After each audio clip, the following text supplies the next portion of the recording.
extraction with a declining resource base, potentially peaking of oil, running out of minerals, taxing aquifers and water, of course stressing the climate system. How can we have a clear throughput and not have an extractionary economy? Jeff, that sounds like it's right up your alley. I know of a good book on that recently.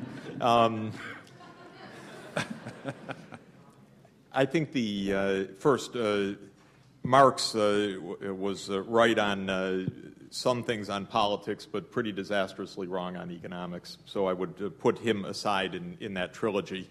Malthus, I think, had a real point, and that is that the world now has a population that is about 9 times more populated than when Malthus wrote his treatise on population and Principles of Population in 1798.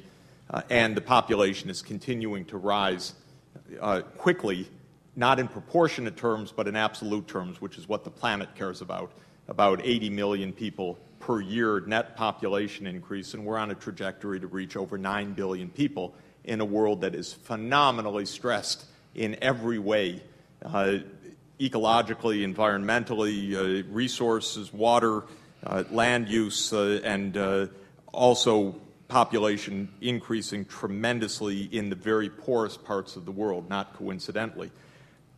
Turns out there are good ways to help women who would like, on a voluntary basis, to reduce their fertility rates to do so.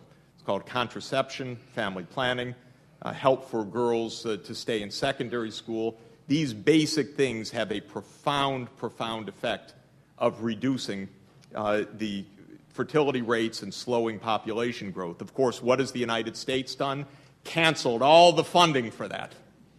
And we just canceled funding for Maurice Stopes International, which is one of the best family planning institutions in the world, last week. This is a nasty administration that has left us in a miserable situation on exactly this point.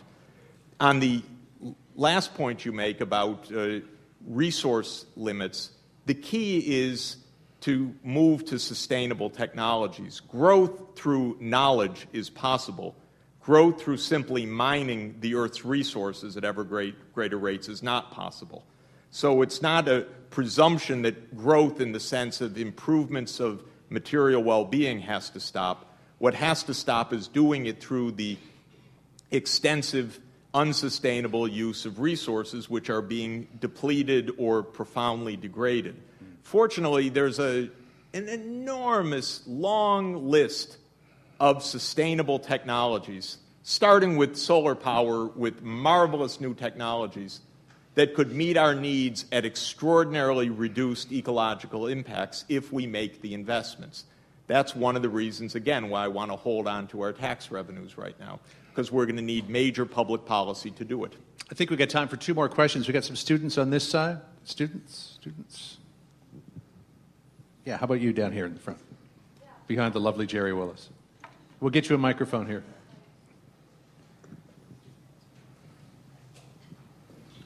Hello, my name is Zaina Arafat, and I'm a student here. The question is, how do you reconcile those two philosophies, the one of, the need for market regulation and the American idea of market fundamentalism? Well, George, you've written extensively on the idea of market fundamentalism. So this idea of more regulation, market fundamentalism, I've read some of what you've written on this, and you seem to suggest you don't need more regulation, you need better regulation. Well, you have to be careful. I mean, see, market fundamentalists made the error in logic in arguing that because regulations deficient, therefore markets are perfect. You mustn't make the opposite mistake. The fact is that all human constructs are imperfect. And markets are imperfect, but regulators are also human. And not only are they human, but they're also bureaucratic, and they are subject to political influences. Therefore, to the extent possible, you actually want to use the market mechanism. But you have to recognize that they are prone to create bubbles, asset bubbles. Therefore, the regulators have to accept responsibility to keep bubbles under some kind of control. You can't, as Jeff says, you can't avoid them, but you can limit them and counterbalance them through regulation. So you need better regulation, not more regulation. Time for one more question from this side. How about this fellow here right beside the lady with the microphone?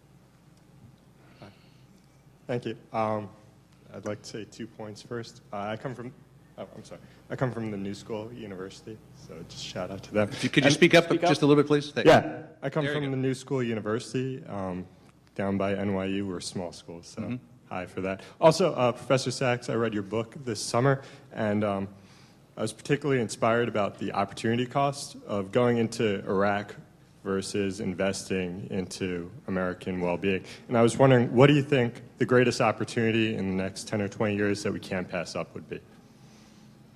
Nouriel, do you want to handle that? Because you've talked about... You start and I'll pick up that. There you go.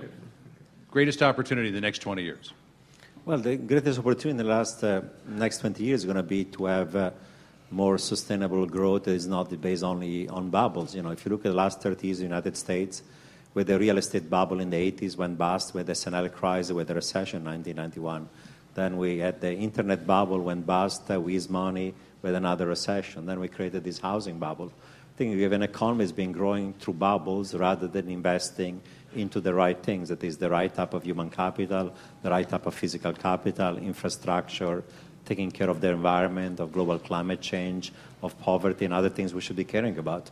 That's the biggest challenge we face right now. We have a system that's based on bubbles and financial alchemy, and that cannot sustain. These swings and these bubbles and busts are becoming more frequent, more severe, and their collateral damage to the real economy is becoming extreme, and the fiscal costs are going to be huge. So we have to start finding ways of creating real goods and services and grow in a more sustainable way. Jeff? And that's the biggest challenge.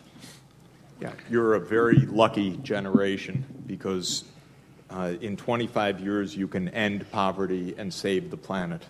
And no other generation in history has had that opportunity, so don't miss it. It'll be really fun and interesting, very rewarding. You'll be able to tell your children about it. You can win the mantle of the greatest generation, the greatest next generation. And so those are the things that should be done. And the joke of it all is it's only a matter of focus and effort. It's actually, that thing is not going to break the bank. What we've been doing did break the bank. But actually helping the poor and helping the environment is within a few percentage points of GNP. That won't break the bank. That would actually save the world. Jeff, thanks very much.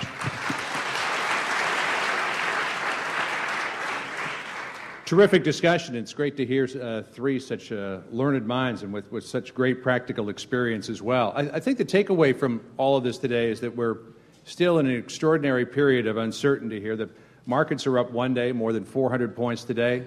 They may be down again tomorrow. We're definitely in uncharted territory. Robert Solow, the noted economist who won the 1987 Nobel Prize, said, "I'm puzzled by what's going on today." He doesn't really fully understand it, nor do many, many people. But there are a lot of people out there, you know, we talk about the Wall Street to Main Street level, who are very frightened about what's going on. They look at their investments, they look at their 401ks, they're down as much as 35%. They don't know where their retirement is going to go. Young people who are investing now are wondering what the future holds.